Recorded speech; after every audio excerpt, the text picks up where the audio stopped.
Okay, we're going to talk a little bit today about self-made personal safety tools. First up here on the far left, we have using a wooden dowel, we have a Kubotan impact striking. Very easy to form. Wood burning, some rings on it for traction. This is used against nerve centers, nerve points, pressure points.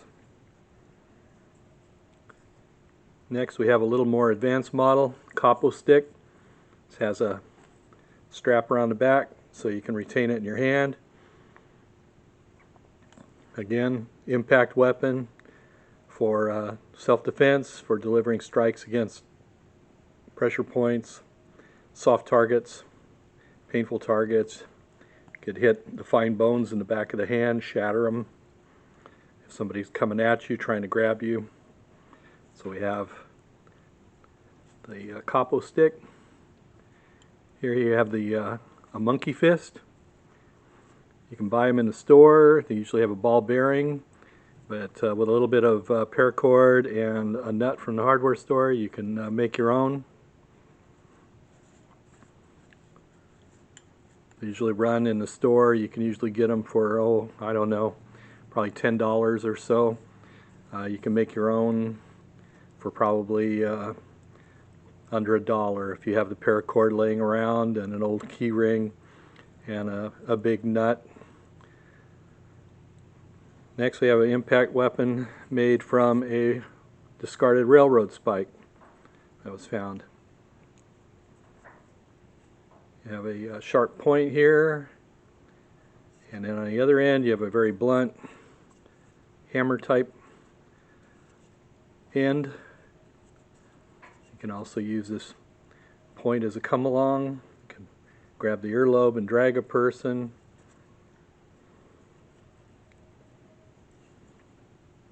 Paracord for traction. You can put this into the skin and twist it, it'll bind up. Again, smash, person's trying to kick or hit you with a fist, you can smash their foot, shin, knee, hand, any place where the skin is thin and bony, the bones are close to the surface.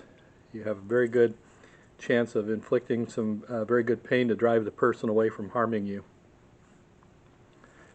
And then we have some spikes, a little leather pouch. You can make these very simply from large nails from the hardware store.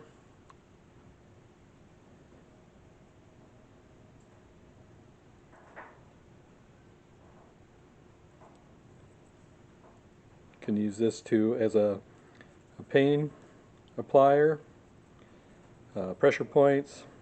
You can also use it as a throwing spike, diversion or a distraction device.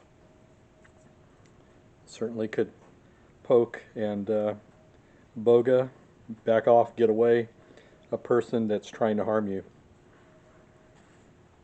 These are just a few simple personal safety tools that you can easily make, usually with stuff you can find just laying around. You don't have to spend a lot of money to make the means to defend yourself. Generally a Kubotan or a Capo Stick from a store or online. They're made out of a polycarbonate or aluminum.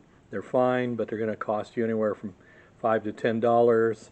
A monkey's fist, they usually go about $10 or so. A really large impact device like this, I don't know of any that are commercially made. This easily weighs a pound. It's going to cause some serious injury and drive the person back. Again, these are meant for personal safety, self-defense against a violent attack. If you use these without good cause on someone, it would almost certainly be a felony. So of course, as always, you want to check your local and state laws and ordinances about the legality of certain self-defense devices. Pepper spray is another good tool. Usually you can get pepper spray anywhere from $10 to $20. It's not effective on everyone, but it's not a bad option at all. I carry one every day. That would be my first option. Well, my first option, of course, would be to try to diffuse the situation, communicate with the person, dissuade them from assaulting me, maybe talk them out of it. Certainly would be moving to position myself at a position of advantage where I have some obstacle between me and them. I would certainly be on the phone calling law enforcement. If nothing else, if you can dial 911, get the line open, and you start communicating while you have your head up and you're watching the person that's trying to harm you, start communicating with law enforcement. They're going to get to you, but you're going to have to probably take care of yourself initially till law enforcement arrives. Most of the time, when they arrive on scene, the event's already over and they're just doing a mop-up, so it may be on you. But again, with whatever you choose for personal safety, self-defense, make sure you check your local laws and ordinances. Get training if at all possible. Always a wise thing to do.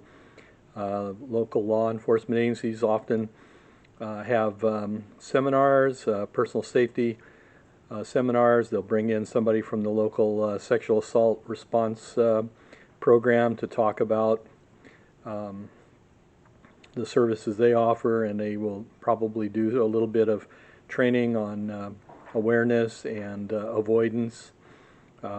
There's also model mugging, which has been a program around for many years. So there are options.